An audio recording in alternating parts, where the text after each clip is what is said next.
Gold, trusted gold buyers. మీరు తాకట్టు పెట్టిన బంగారాన్ని విడిపించి ఈ రోజు ఉన్న మార్కెట్ ధరకు కొనబడను.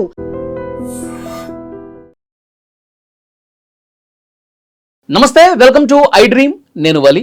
మంగ్లీ కేసులో ట్విస్టుల మీద ట్విస్టులు బయటకు వస్తూ ఉన్నాయి. నిన్న ప్రెస్ క్లబ్లో కూడా తండాల నుంచి బాధితులందరూ వచ్చి నేను 70 లక్షలు పెట్టాను, 80 లక్షలు పెట్టాను. ఒక ఆవిడైతే 1,90,00,000 ఇచ్చిందంట ఈ మైక్రో ఫైనాన్స్లో. అత్యధిక వడ్డీలు ఆశ చూపిస్తే లక్షల కోట్ల రూపాయలు ఇచ్చేశారు. దీని మీద ఇప్పుడు ఇన్వెస్టిగేషన్ కూడా సీరియస్గా జరుగుతుందని చెప్పి ఒక అప్డేట్ వస్తుంది. అంటే ఇందులో రమావత్ మధుని కస్టడీకి తీసుకొని విచారిస్తే ఇంకా మిగతా వాళ్ళ ప్రమేయం ఏ విధంగా ఉంది, మంగ్లీ పాత్ర ఏంటన్నది కూడా కొద్ది రోజుల్లో తెలుస్తుందని చెప్పి పోలీసుల నుంచి సమాచారం వస్తుంది. అంటే నిజంగా వాస్తవంగా ఈ ఇన్వెస్టిగేషన్ లోతుల్లోకి వెళ్ళి మరీ వాస్తవాలు వెలుగులోకి వచ్చే పరిస్థితి ఉందా లేదా, బాధితుల కష్టాలు తీరుతాయా లేదా మాట్లాడదాం. వీడియోలో శేఖర్ భాష గారు స్టూడియోలో ఉన్నారు. నమస్తే సార్. శేఖర్ భాష గారు, ఏంటి మీకు నమ్మకం ఉందా? అసలు ఫస్ట్ ఆఫ్ ఆల్ నేను ఒక్కొక్క బాధితులు వచ్చి మాట్లాడుతుంటే తాండాల్లో ఉన్న జనాలు కోట్ల రూపాయలు, 50 లక్షలు, 70 లక్షలు పెడుతున్నారంటే, అంటే జనరల్గా మనకి తాండాలు పాపం ఉంటారు అనుకుంటాం కదా, వాళ్ళు ఇంత డబ్బులు ఎక్కడి నుంచి పెడుతున్నారు నాకు ఒక సెకండ్ అర్థం కాల. కోట్లు. తర్వాత నాకు మెల్లగా కొంచెం లోతులోకి వెళ్తే తెలిసింది ఏంటంటే, ఇప్పుడు ఒక్కడు వాడే పెట్టట్లా, వీడు ఒక ఏజెంట్గా మారిపోతున్నాడు. ఇప్పుడు నేను 1 కోటి రూపాయలు 2 కోట్లు ఇచ్చాను అంటే దాని అర్థం ఏంటంటే నేను కలెక్ట్ చేస్తున్నాను. ఎస్పెషలీ ఇది ఎక్కడ జరుగుతుందంటే మన వాళ్ళ దగ్గరే. అరే నేను పెట్టారా, నాకు 10 రూపాయలు వడ్డీ వస్తుందిరా, నువ్వు కూడా బెటరా అని చెప్పి వాళ్ళ తమ్ముడు, బావ, బామ్మర్ది, అక్క, ఈ క్లోజ్ సర్కిల్ నుంచి పూల్ చేస్తున్నారు మనీని. ఇలా ఒక్కొక్కళ్ళు 1 కోటి రూపాయలు పూల్ చేశారంటే ఎంత ఆశ కలిగి ఉంటుంది ఒక్కొక్కరికి. అరే నాకు వచ్చింది, నువ్వు కూడా బాగుపడతావు అని చెప్పి అందరినీ. సో ఇలా తండోపతండాలుగా తాండాల నుంచి జనాలు ఇవాళ హైదరాబాద్లో దిగుతున్నారు, వాళ్ళకి జరిగిన అన్యాయం చెప్పుకుంటున్నారు. షాకింగ్ అనిపిస్తుంది పాపం. ఒక్కొక్క ఆవిడ కాళ్ళ మీద పడి, అన్న మొత్తం ఏం లేదన్న, జీవితంలో ఎవరి దగ్గర నేను మాట పడలేదన్న, నాకు ఇప్పించాను నా డబ్బులు అడుగుతుంటే కనీసం కనికరం కూడా లేకుండా మెడబట్టి బయటికి గెంటేసే స్టేజ్ అటువంటివి చేస్తున్నారట వీళ్ళు. ఆ రమావత్ మధు అనేటోడు ఎక్కడో ఏదో వాటర్ పార్క్ దగ్గర ఎక్కడో కనబడితే మొత్తం వెళ్ళి పట్టుకొని అయ్యా మా డబ్బులు ఇప్పించండి. ఇంటి మీదకి వచ్చి జనాలు గొడవ చేస్తున్నారు. కూతురుకు పెళ్లి కోసం దాచిపెట్టుకున్న డబ్బులు అన్నీ మీకు ఇచ్చామయ్యా అంటే అక్కడున్న సెక్యూరిటీ గార్డులతో ఈడ్చవతలు పడిపించారట. ఇప్పుడు వీళ్ళ ఇళ్ల మీదకి చాలామంది వస్తున్నారు. వీళ్ళకి రమావత్ మధు ఎవరో తెలియదు, కానీ నేను నీకు ఇచ్చాను, నువ్వు చెప్తే ఇచ్చాను, నేను నిన్ను నమ్మిచ్చాను, వాడెవడో నాకు తెలియదు, నువ్వు నాకు ఇవ్వు, ఇస్తావా చస్తావా, నువ్వు కిడ్నీ అమ్మిస్తావా, నీ హార్ట్ అమ్మిస్తావా, నాకు అవసరం లేదు, నా పరిస్థితి అంతే. పోతే మా ఆయన నన్ను గెంటేస్తాడనో లేకపోతే మా పిల్లల కోసం దాచిపెట్టుకోమని వీళ్ళ పీకల మీద కూర్చున్నారు. ఇళ్లల్లో కూర్చునే పరిస్థితి కూడా లేదు వాళ్ళకి. తండాల్లో పుట్టి పెరిగిన వాళ్ళు ఆ తండాకి వెళ్ళాలంటే భయపడుతున్నారు. సో ఇటువంటి పరిస్థితుల్లో ఉన్న వాళ్ళకి న్యాయం జరుగుతుందా, డిలే అవుతుందా అంటే వాళ్ళ బాధ మనకేదో కొంత అర్థమవుతుంది. చట్టము, న్యాయం, పోలీసులు వాళ్ళ పని ఏముంది, వాడికి ఎవడి బాధతో సంబంధం లేదు. 14 days రిమాండ్, పో కస్టడీ తీసుకురా, పో ఇక్కడ సంతకం పెట్టు, ఇక్కడ పెట్టు, ఇదే. అంటే ఎందుకంటే మొన్న ఒక పోలీస్ ఆఫీసర్ మాట్లాడుతుంటే ఏమాత్రం దీని లోతుల్లో ఆయన అధ్యయనం చేసినట్టుగా కనిపించలే. ఆ రమావత్ మధుకి మంగ్లీకి ఏమి సంబంధం లేదు అని రమావత్ మధు చెప్పాడు అని చెప్తున్నాడు ఆయన. అది చేయడానికే కదా వాడు అక్కడికి వెళ్ళింది, మంగ్లీని సేవ్ చేయడం కోసమే కదా రమావత్ మధు అనేటోడు లొంగిపోయింది అనేది జగమెరిగిన సత్యం అందరికీ తెలుస్తుంది. ఆయనకి ఎందుకు తెలియట్లేదు? అండ్ వాళ్ళ తమ్ముడు శివ చౌహానా కాదా అనే విషయంలో కూడా మాకు క్లారిటీ లేదంటే ఇంక ఏం చేశారు పోలీసులు? ఇలా చేస్తే అసలు ఇన్వెస్టిగేషన్ ఎప్పటికి తేలుతుంది? జనాలకు అసలు ఏమైనా న్యాయం జరుగుతుందనే ఒక హోప్ ఏమైనా ఉంటుందా? ఇక్కడ ఇంకో డౌట్, మంగ్లీ గారు అందరికీ ఫోన్లు చేసి, వాళ్ళ కమ్యూనిటీ వాళ్ళకి ఫోన్లు చేసి నా గురించి మాట్లాడండి, నా గురించి కొంచెం పాజిటివ్గా ప్రెస్ మీట్లు పెట్టండి అని రిక్వెస్ట్ చేస్తుంది. కొంతమంది పెడుతున్నారు, కొంతమంది సంపత్ నాయక్ వాళ్ళు అలాంటి వాళ్ళు రిజెక్ట్ కూడా చేస్తూ ఉన్నారు. ఎందుకు ఆమె పట్ల నిజాయితీ ఉంటే ఆమె వైపు ఇట్లా అడగటం దేనికి అనేది చాలామంది క్వశ్చన్. అది ఒకటేంటంటే, మనం ఎవరికైనా సరే డబ్బులు ఇచ్చి నువ్వు చేయరా అంటే చేస్తారు, ఊరికైనా ఎవడైనా ఎందుకు చేస్తాడు? అది కూడా చేద్దాం అనుకునే వాడికి కూడా దీంతో ఈ స్కామ్తో కనెక్షన్ లేదు, నా బంధువులు, నా తల్లో తండ్రో ఎవడో దీంట్లో డైరెక్ట్గా ఇన్వాల్వ్గా లేడు అనుకున్న వాళ్ళు ఎవరన్నా సరే ముందుకు వచ్చి చేసేవాళ్ళు ఎవరన్నా ఉంటారేమో. ఎంతో కొంత చూస్తాంలే, మీకు ఏదో హెల్ప్ చేస్తాంలే అనే టైంలో ఉంటే అదోకే. కానీ ఇప్పుడు తాండాల్లో ఇప్పుడు ఎలా ఉందంటే ప్రతి ఒక్కడు కూడా అందరినీ పూల్ చేసి డబ్బులు చేశారు. పాపం ఒక ఆవిడ వచ్చింది, ఆవిడ చెప్తుంది సివిల్ సర్వీసెస్ రాయబోతుందంట. ఆవిడ చెప్తుంది, నీకు అక్కడ మోసపోయిన వాళ్ళందరూ గిరిజన బిడ్డలే. అంత మోసం చేసిన తర్వాత కూడా ఏ మొఖం పెట్టుకొని నువ్వు అడుగుతావు నాకు సపోర్ట్ చేయమని చెప్పి. అదే అంటుంది ఆవిడ, ఎందుకు సపోర్ట్ చేయాలమ్మా నీకు, నీ పేరు చెప్పే వీళ్ళందరినీ ఇచ్చేసాడు అంటే. లేదండి నేను బాధితురాలనే అంటే. ఇప్పుడు రమావత్ మధు మందిని ముంచాడా మంగ్లీని ముంచాడా అనే డౌట్ వస్తుంది. కానీ మంగ్లీకి ఇక్కడ తను ఏదైనా డబ్బులు పోగొట్టుకున్నట్టు కానీ ఎక్కడ ఏమి చెప్పట్లేదు, తనేమీ ఏ రోజు చెప్పట్లేదు. సో ఆవిడికి పోయిందల్లా మహా అయితే ఆవిడ పేరు వాడుకొని ఇట్లా చేస్తున్నారు అనే విషయంలో ఆవిడ కలస చెందుతుండొచ్చు గాక. కానీ ఆవిడ తమ్ముడు డైరెక్ట్గా ఇన్వాల్వ్ అయి ఉన్నాడు. నోట్ల కట్టలు కట్టిన బ్యాగులు వాళ్ళ తమ్ముడు స్వయాన అలా అందుకొని తీసుకెళ్ళాడు అని చెప్పి ఆ డ్రైవర్ అనే అతను వచ్చి చెప్తున్నాడు. నేను ఇలా చాలామంది ఆయనే కాకుండా ఇంకా చాలామంది బాధితులు ఇవాళ సిటీలో దిగి వాళ్ళు చెప్తున్నారు, వాళ్ళ తమ్ముడు శివ చౌహాన్కి మేము డబ్బులు ఇచ్చాం అని చెప్పి చెప్తున్నారు. ఇంత చెప్తున్నా ఇంత చేస్తున్నా సరే, పోలీసుల కంటే వాళ్ళ ఉద్యోగాలు వాళ్ళు చేసుకుంటుంటారు. వాళ్ళకేమి దాన్ని ఏమంటారు, ఆపరేషన్ చేసే వైద్యుడికి రాగద్వేషాలు ఎలా ఉండవో వాళ్ళకి అవేం పట్టించుకోరు అనుకో. కానీ పొలిటీషియన్లు ఏం చేస్తున్నారు, మన రాష్ట్ర ప్రభుత్వం ఏం చేస్తుంది, దీన్ని సీరియస్గా తీసుకోవాల్సింది ప్రజల ఇష్యూ, ప్రభుత్వం కదా టేకప్ చేయాల్సింది. రేవంత్ రెడ్డి గారు ఇప్పటిదాకా దీని మీద ఒక్క మాట స్పందించలేకపోతున్నారు. పోనీ ఆయన మినిస్ట్రీ క్యాబినెట్లో ఎంచుకుంటే ఎవరు స్పందించట్లేదు, పార్టీ తరపున స్పోక్స్మెన్ కూడా ఎవరు స్పందించట్లేదు. తర్వాత ఏ పార్టీ గురించి దీన్ని మాట్లాడట్లేదు. ఇంతమంది రీసెంట్గా ఒక స్కీమ్ ఏదో పట్టుకొచ్చారు గిరిజన బిడ్డలకి. సో ఏంటిది, ఎలక్ట్రిక్ వెహికల్స్ మీద 90% రాయితీ సబ్సిడీ. బాగుంది. మరి గిరిజన బిడ్డల మీద అంత ప్రేమ ఉన్నప్పుడు మరి వీళ్ళందరూ కూడా గిరిజన బిడ్డలే కదా, వీళ్ళకి ఏం చేస్తున్నారు? ఓన్లీ పాలసీలు మాత్రమే చూస్తారు. ఇలా నష్టపోయిన వాళ్ళు ఇప్పుడు వీళ్ళ కోసం పోలీసులు లేకపోతే కోర్టులు కేసులు ఇవన్నీ చుట్టి నడుస్తాయని చెప్పి దీని మీద నిజంగానే వాళ్ళకి ఏదైనా రాజకీయ నాయకుల వరకు ఈ కేసు వెళ్ళిందంటారా? ఇంత ఇప్పుడు రాజకీయ నాయకులు ఏమన్నా కళ్ళకి గంతలు కట్టుకోనో చెవులకి ఏమన్నా అడ్డాలు పెట్టుకొని తిరుగుతున్నారా వినపడకపోవడానికి? ఖచ్చితంగా ప్రతి ఒక్కళ్ళ నోటీస్లోనే ఉంటుంది. అండ్ ఎస్పెషల్లీ ప్రతిపక్షం వాళ్ళు ఎక్కడ ఏ ఇష్యూ దొరుకుతుందా దాన్ని రాద్ధాంతం చేద్దాం అనే కోణంలోనే ఉంటారు కదా. చెయ్యాలి కూడా ప్రతిపక్షం అంటే. అప్పుడు గవర్నమెంట్ మీద ప్రెషర్ పెడితేనే కదా వాళ్ళు చేసేది. ఇప్పుడు గవర్నమెంట్ మీద ప్రెషర్ ఎవరు పెడుతున్నారు? మీరు నేను మీడియా సంస్థల ద్వారా మనం గట్టిగా ప్రశ్నిస్తున్నాం తప్ప ఒక ప్రతిపక్ష పార్టీ నుంచి ఒక పెద్ద నాయకుడు వచ్చి ఏం జరుగుతుందని చెప్పి ప్రశ్నించిన దాఖలాలు ఎక్కడ కనబడుతున్నాయి మనకి? నేను వీళ్ళందరినీ తప్పుపట్టండి, మంగళి గారికి సంబంధం ఉందా లేదా, సరే వాళ్ళ తమ్ముడు డైరెక్ట్ ఇష్యూ ఇన్వాల్వ్ అయ్యాడు, ఇవన్నీ ఎవరు చెప్పాలి? బాధితులు వచ్చి డైరెక్ట్గా చెప్తున్నారు, తేల్చాల్సింది పోలీసులు. వాళ్ళని తరవాల్సింది ఎవరు? మన నాయకులే కదా. వాళ్ళకు 100 కేసులు ఉంటాయి, ఇది హై ప్రియారిటీలో తీసుకోండి, దీన్ని చేయండి అని చెప్పాల్సిన నాయకులు ఏం చేస్తున్నారు? నిద్రపోతున్నారా? ఓకే, ప్రభుత్వం చేయట్లేదు, ప్రతిపక్షం గట్టిగా అడగాలి కదా, ప్రతిపక్షం ఏం చేస్తుంది? ఇదే నాకు నిజంగా ఇది స్టార్ట్ అయ్యి 2 వారాల నుంచి గట్టిగా అవుతుంది కదా. ఓకే, ఎందుకంటారు? What is the reason? Politicians పట్టించుకోకపోవటానికి కారణాలు ఏమై ఉండొచ్చు? అర్థం కావట్లా. అంటే ఇది కొంచెం ఒక సెటరికల్గానే అనుకోండి. బాగా పెద్ద స్కామ్ జరిగినప్పుడు తలా కొంత షేర్ చేసేసి మాట్లాడద్దు అంటారు చూడండి, అలాంటిది ఏమన్నా జరుగుతుందా అనే డౌట్ కూడా వస్తుంది జనాలకి. ఎందుకంటే అండంలో కూడా తప్పులేదు. మనం ఓట్లేసి గెలిపించిన నాయకులు ఉదాసీనత ప్రదర్శిస్తే ఇలాగే అనుకుంటారని మీకు తెలియాలి. ఇలా అంటారు అయ్యా అనే భయంతో అయినా మీరు పనిచేయాలి. ఏం చేస్తున్నారు? ఒక్కళ్ళు పట్టించుకుంటారా? అంటే కేసు బయటకు వచ్చినప్పుడు కూడా ఆమె కేంద్ర మంత్రి పేరు తీసుకొచ్చారని, లేకపోతే ఒక ఎమ్మెల్యే కొడుకు కూడా ఇందులో ఇన్వాల్వ్ అయ్యి సైడ్ ట్రాక్ చేసే ప్రయత్నం చేశారని ఇలాంటివి కూడా వాదనలు వచ్చినాయి కదా. అవునవును. అంటే పొలిటికల్ ఇన్ఫ్లుయెన్స్ కూడా బలంగా పనిచేయటం వల్లే నత్తనడకన సాగుతుందా దర్యాప్తు?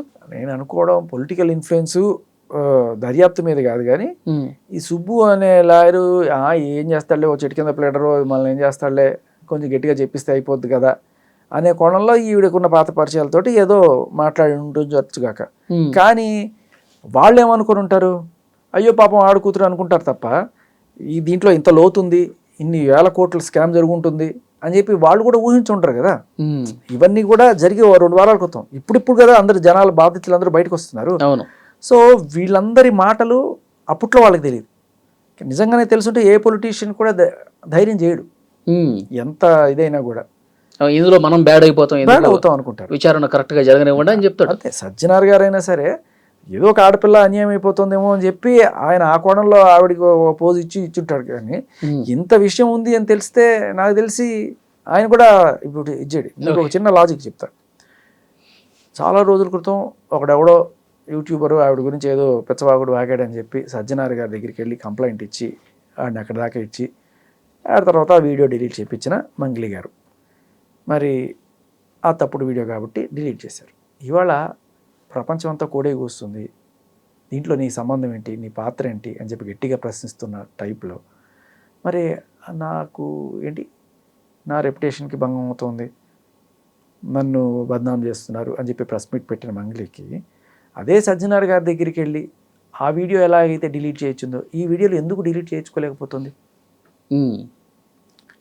అంటే దాంట్లో మీ పక్షాన న్యాయం ఉంది కాబట్టి అది డిలీట్ అయ్యింది.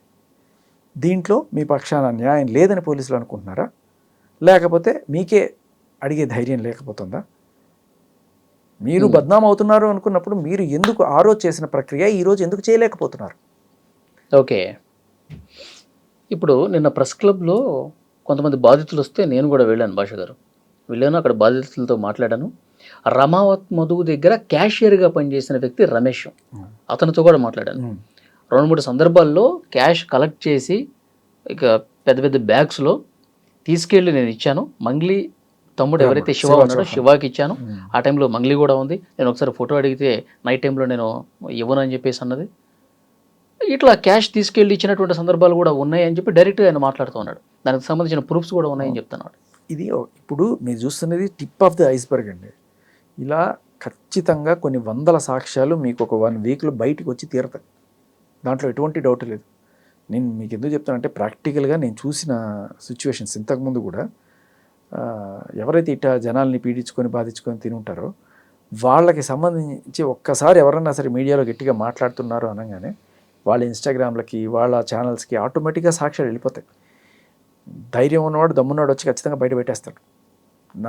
నేను ఏమీ పెద్ద డిటెక్టివ్ని కాదు, షెర్లాక్ హోమ్స్ కాదు, అలా సాక్ష్యాలు నాకు ఎలా వస్తాయని చెప్పి చాలామంది అడుగుతుంటారు.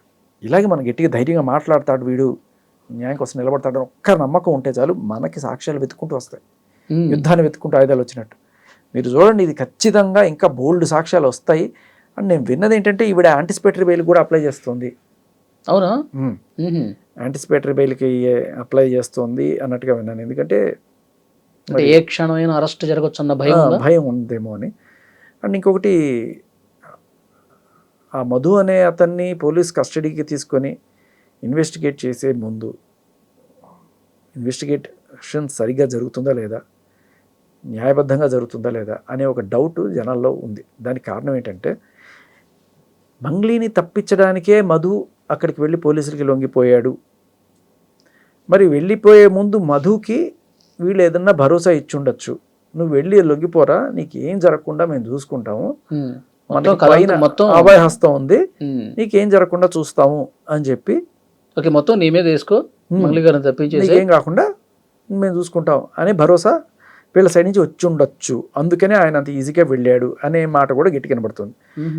అందుకనే ఆయన గట్టిగా ఎంక్వైరీ చేసినట్టుగా ఆయన డీటెయిల్స్ మాట్లాడకుండా ఆయన చెప్పాడండి మంగ్లీ గారికి దీనికి ఏం సంబంధం లేదని పోలీసులు చెప్తున్నారు కొంతమంది. ముత్తిరెడ్డి గారు, డీసీపీ గారు, అలాగే వాళ్ళ తమ్ముడు ఎవరో మాకు తెలియదండి. ఇటువంటి మాటలన్నీ ఎందుకు వస్తున్నాయి అంటే తప్పించే ప్రయత్నం చేస్తున్నారనే సందేహం జనాల్లో ఉంది. అయితే రేపు ఆయన్ని కస్టడీకి తీసుకున్న తర్వాత పోలీసుల విచారణ నిష్పాక్షికంగా ఎటువంటి ప్రలోభాలకు లోగకుండా జరిగింది అనే విషయం జనాలకి తెలిస్తే డిపార్ట్మెంట్ మీద కాస్త గౌరవం వస్తుంది. ఇప్పటిదాకా జరిగిన విషయాలన్నీ కూడాను పోలీస్ డిపార్ట్మెంట్కి కొంత మచ్చ తెచ్చే విధంగా ఉన్నాయి. ఒకటి, వాళ్ళ కోసం నిలబడిన లాయర్ని, ఆయనతో వచ్చిన వాళ్ళందరికీ కూడా డ్రంక్ అండ్ డ్రైవ్ టెస్ట్ చేస్తామని చెప్పి బెదిరించడాలు, వాళ్ళ మీద కేసులు పెడతామని చెప్పి, అందులో హిమకాంత్ రెడ్డి అనే ఒక ఆయన ఎవరైతే ఇలాగే ఏజెంట్, ఇప్పుడు రమావత్ మధు హిమకాంత్ రెడ్డిని మోసం చేశాడు, డబ్బులన్నీ తీసుకుపోయి. మరి హిమకాంత్ రెడ్డి కూడా కొంతమంది దగ్గర డబ్బులు తీసుకొని అది తీసుకెళ్ళి రమావతి మధ్యకి ఇచ్చాడు కదా. ఈ హిమకాంత్ రెడ్డికి ఎవరైతే డబ్బులు ఇచ్చారో వాళ్ళు అడుగుతారు కదా, వాళ్ళు వెంట పడతారు. రమావతి మధ్య ఎవడో తెలియదు. తెలిసిందంటే హేమకాంత్ రెడ్డి. రమావతి మధు అనేటోడు ఆహా తోపు ఓహో తోపు వాడు 5 రూపాయలు ఇస్తే మనకి 50 రూపాయలు ఇస్తాడు అది ఇది అని చెప్పుంటాడు. వీళ్ళందరూ కూడా ఇప్పుడు బాబ్బా అని చెప్పి ఈయన పడుతుంటారు. ఇప్పుడు ఈయన ఏం చేయాలి?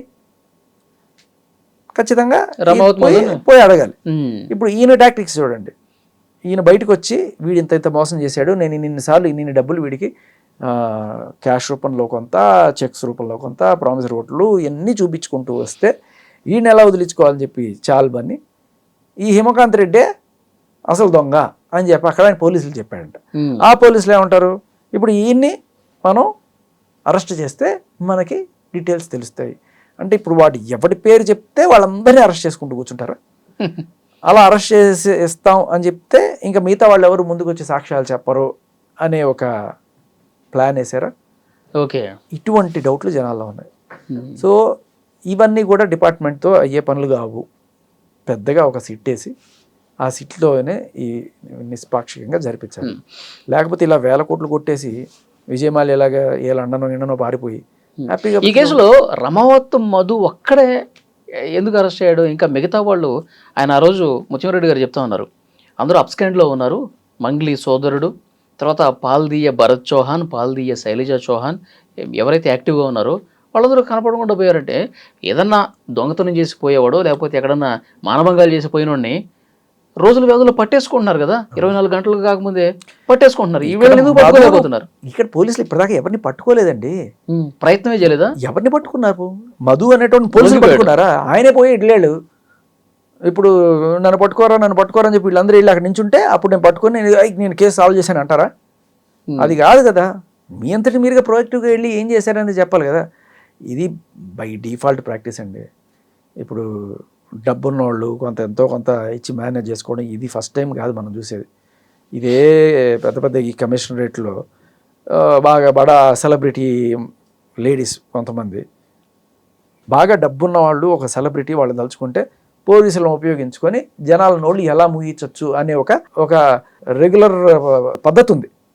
ఆ పద్ధతిని వాడుకొని చక్కగా వీళ్ళు తప్పులు చేసిన వాళ్ళు అలాగే పోలీసులతో ఇదయ్యి చక్కగా అందరి మీద కేసులు పెట్టి నోట్లు మూయిస్తారు. మన చిన్నప్పుడు చదువుకున్నది వాక్ స్వాతంత్రము, పత్రికా స్వాతంత్రం ఇవన్నీ కూడా తుచ్ అంతే. ఒక్క డీసీపీ గారు తలుచుకుంటే అందరి నోళ్ళు మూసుకోవాల్సిందే అంతే. వీళ్ళకి కూడా అంతే. రేపు ఎల్లుండో ఈ కేసులన్నీ తీసుకొచ్చి మీడియా వాళ్ళందరి మీద కేసులు పెట్టేసి మంగ్లీ గారు మహానుభావురాలు, ఆవిడ గురించి ఎవరు ఏం మాట్లాడకూడదు, అసలు డౌట్ కూడా లేదు. ఈ కేసు డే 1 నుంచి మీరు మాట్లాడుతున్నారు, మీకు కూడా ఏమైనా నోటీసులు వస్తాయంటారా? ఇప్పుడు వాటికి భయపడేటైతే ఇంకెందుకు ఇవన్నీ కూడా. మనం గమనించాల్సింది ఏంటంటే మంగ్లీ గారు లేకపోతే ఇంకొకళ్ళు మధు రామావత్ వీళ్ళు కాదు, పోలీసులు చిత్తశుద్ధి ఎక్కడుంది, నాయకుల చిత్తశుద్ధి ఎక్కడుంది? 100 మంది రోడ్డు మీద పడ్డారు, వాళ్ళకి న్యాయం చేయడానికి ఒక్క నాయకుడు లేడా మన రాష్ట్రంలో? మంగ్లీ గారు సుబ్బు మీద కేసు పెట్టినప్పుడు అట్లా పోలీస్ స్టేషన్ దగ్గర మాట్లాడారు. బాధితుల పక్షాన నేను ఉంటానండి అన్నారు. బాధితుల తరఫున వాళ్ళు చాలా పేదవాళ్ళు, వాళ్ళందరూ డబ్బులు పోగొట్టుకున్నారు, వాళ్ళ కోసం నేను కూడా ఫైట్ చేస్తా అన్నారు. మరి కనీసం ఒక్క బాధితుడిని కలవలేదు, వాళ్ళతో కూర్చొని మాట్లాడలేదు. ఎక్కడికి వెళ్ళిపోయిందో తెలియట్లా. డబ్బులు తీసుకునేటప్పుడు లక్షల రూపాయలు నోట్ల కట్టలు బ్యాగుల్లో పెట్టి డబ్బులు తీసుకునేటప్పుడు వాళ్ళు ఆ ఇంటికి వచ్చి మందు పార్టీలు చేసుకోవడానికి కూడా అర్హత ఉంటుంది. ఆవిడ సొంత ఇంట్లోనే మందు పార్టీ చేసుకునేంత అర్హత ఉంటుంది. ఎప్పుడైతే డబ్బులు పోయాయి, మా డబ్బులు మాకు ఇవ్వండి అని అడిగితే వాళ్ళు చెప్పులు లేకుండా రోడ్లో తిరుగుతూ ఒకటే జత బట్టలు వేసుకొని 3 రోజులు స్నానాలు కూడా లేకుండా ఎక్కడో 5 రూపాయల క్యాంటీన్లు భోజనాలు చేసుకుంటూ మాకు న్యాయం చేయకపోతారా అని చెప్పి ప్రతి మీడియా ఛానల్ చుట్టూ తిరుగుతూ ఎవడో ఒకడు న్యాయం చేయకపోతాడా అని చెప్పి ప్రతి చోట తిరుగుతున్నారు వాళ్ళు. వీళ్ళకి నువ్వు నిజంగానే వాళ్ళ పక్షాన ఉంటే, అయ్యా నేను మీ తాండా అమ్మాయినే, ఆ మధు అనేటోడు మిమ్మల్ని ఎలాగ మోసం చేశాడు, నా పేరు కూడా వాడుకొని అలాగే మోసం చేశాడు, ఖచ్చితంగా వాడి సంగతి చూద్దాం, మీరందరూ అక్కడెక్కడ పోండి, మీరందరూ నా ఊరి వాళ్ళు, నేను బంజారా బిడ్డ అని చెప్పుకోవడం కాదు, ఆ బంజారా బిడ్డలు కూడా నీలాంటి బంజారా బిడ్డలే అని తెలిసినప్పుడు నువ్వేం చేస్తావు? వాళ్ళందరినీ తీసుకెళ్ళి ఆ రోజు మంది పార్టీ ఇవ్వడం కాదు, ఇవాళ వాళ్ళు స్కూటీకి తిండికి గతి లేక రోడ్డును పడ్డ వాళ్ళని తీసుకెళ్ళి ఇంట్లో పెట్టు, 4 రోజులు భోజనం పెట్టు కనీసం. అది కూడా చేయలేదే నువ్వు. ఏమిటి అండగా నిలబడింది నువ్వు? ఎక్కడికి వెళ్ళిపోయింది అంటారు? కొంతమంది ఏమో ఢిల్లీ అంటున్నారు, కొంతమంది ఏమో దుబాయ్ వెళ్ళిపోయింది అంటున్నారు. నేను విన్నది ఒక 3 రోజుల క్రితం ఆవిడ ఇక్కడే ఉన్నారు, హైదరాబాద్లో.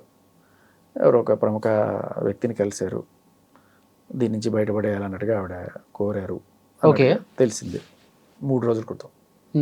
సో మరి అప్పటికే నాకు సుబ్బు గారేమో లేదు ఆవిడ అప్పుడే అప్స్కాండ్ అని చెప్పారు.